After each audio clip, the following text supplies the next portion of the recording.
Today guys, we are making my all-time favourite meal, fish, chips and crushed peas. This is absolutely delicious. All you're going to need is a nice bottle of beer. You want a lemon. We're going to use 1 teaspoon of baking powder. I've got some Morris Piper potatoes here, make sure you use fluffy ones, not waxy ones. A shallot. A bunch of fresh mint. Frozen garden peas. 200 grams of self-raising flour. And I've got the most delicious cod loin here. It's never been frozen, fresh as you like, straight from a fishmonger, absolutely delicious. And some salt.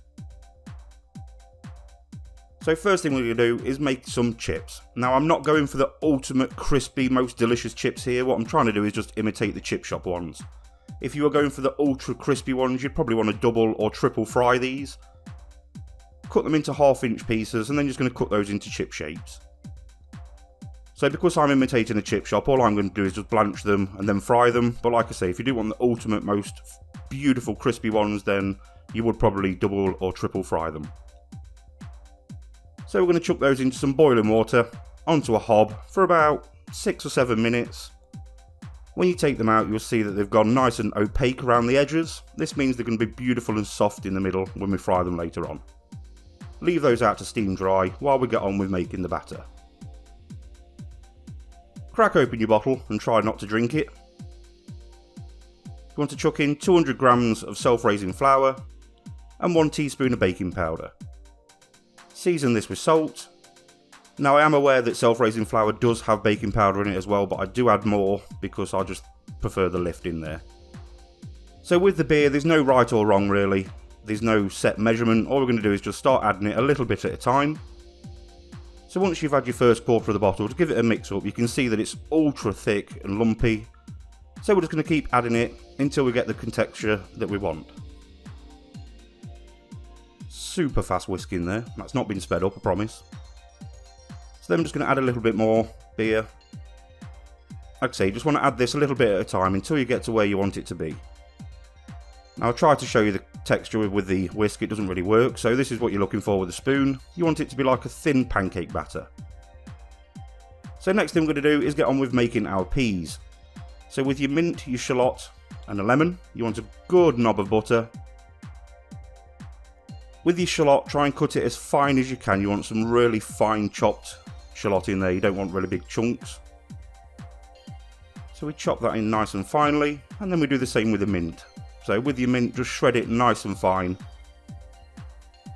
The mint does leave an absolutely wonderful undertone of flavour through these peas. Fantastic. Just get yourself a slice of lemon to finish with. So into a hot pan, you want to chuck in a nice good knob of butter. Then you want to add your frozen garden peas in there. And we're just going to cook these off until they've defrosted. Look at those, absolutely delicious. So once the peas have defrosted, that's when you're going to add your shallot. And then you want to cook that again until the shallot's gone nice and soft. Only take 2 or 3 minutes for this stage. Once your onion's softened, that's when you want to add in your mint. Now I like to have a little bit of colour on mine, so I don't stir it that often once the mint's been added. I'll probably just give it one good stir and then I'll just leave it so that it gets some nice charred edges on the outside of the peas. Just adds a nice bit of flavour to the dish. So once they're all softened and ready, we're just going to mash them up with a masher. Now we're not looking for a paste or anything, all I want to do is just crack those outer shells just to release that beautiful flavour of the peas. Once you've got them ready, we're just going to add over a nice good squeeze of lemon. Try not to squirt it in your eye.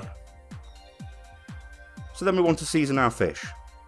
So season both sides. Ideally you want to season it a good 5-10 minutes before so that the fish stiffens up a little.